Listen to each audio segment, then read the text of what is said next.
मन वच काए। भव सागर को तरण में करो हमारी सहाय। जिन शासन जिन वाणी सदा जयवंत हो। श्रमण संग सदा अविचल मंगल हो।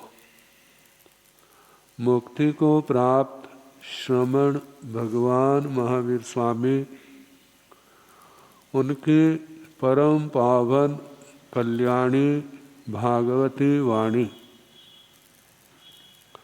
वाचक प्रमुख श्री इंद्र भूति गौतम आदि गणधर भगवंत, युग प्रधानाचार्य परम पूज्य श्री सुधर्मा स्वामी जी महाराज, उनकी परम पावन पाठ परंपरा वर्तमान आचार्य ध्यान योगी परम पूज्य श्री शिव मुनि जी महाराज एवं गुरुजन सबके पावन चरण सरोजों में मेरा अनंत अनंत बार वंदना नमस्कार।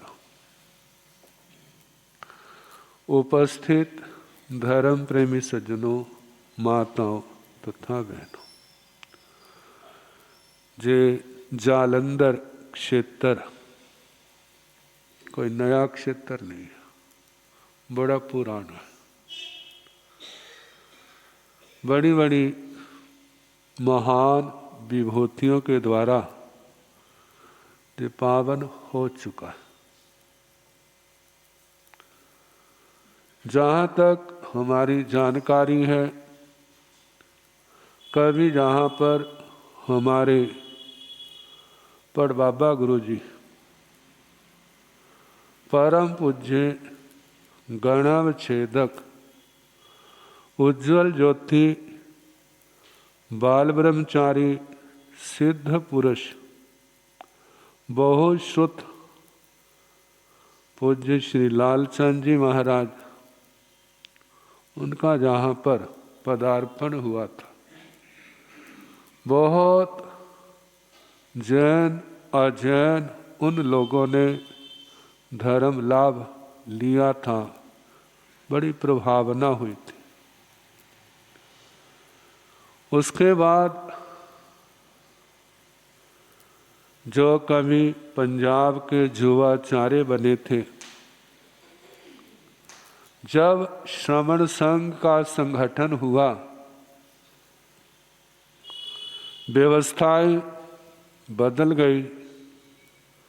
आचार्य पदवी पर जैन धर्म दिवाकर आचार्य सम्राट पूज्य श्री आत्माराम जी महाराज, वो श्रमण संघ के प्रथम आचार्य बने, मतलब उनको बनाया गया। और व्यवस्था की दृष्टि से पंजाब की व्यवस्था परम पूज्य शांत आत्मा, सरल आत्मा, दिव्य विभूति, तेजस्वी, किन किन गुणों का वर्णन किया जाए। पूज्य प्रवर्तक श्री शुक्ल चंद जी महाराज, पंडित रत्न के नाम से जिनकी ख्याति थी, उनका भी स्थविर वास इसी पावन धरा पर हुआ। उसके बाद हम सुनते हैं परम पूज्य उप प्रवर्तक जैन रतन पूज्य श्री रघुवर दयाल जी महाराज, उनका भी स्थानापति ठाणापति का आवास यहीं हुआ था। मेरी दीक्षा जब होने वाली थी 4 दिसंबर 1975 में, उनके स्वर्गवास का वहाँ समाचार पहुँचा था। हमने दर्शन तो नहीं किए, लेकिन नाम बहुत सुना। उनके शिष्यों के साथ हमारा विहार भी, रहना भी काफ़ी रहा। महासाध्वियों में जैन आर्या पंजाब की प्रवर्तनी महाभाग्यवान, तपोमूर्ति, संयम मूर्ति, किन किन शब्दों से उनको उपमित किया जाए।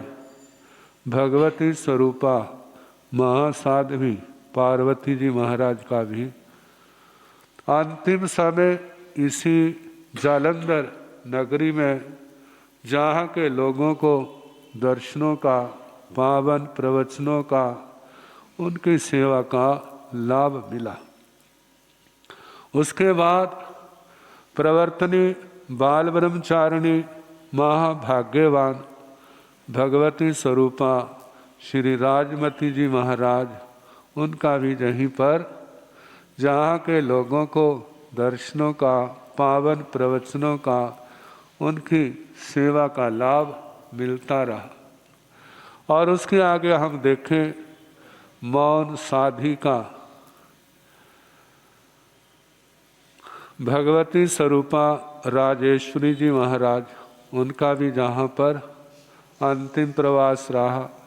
तपोमूर्ति मौन साधिका, दृढ़ मनोबल की धारक, कैसी भी बीमारी हो प्राय करके औषधि का सेवन नहीं करते थे।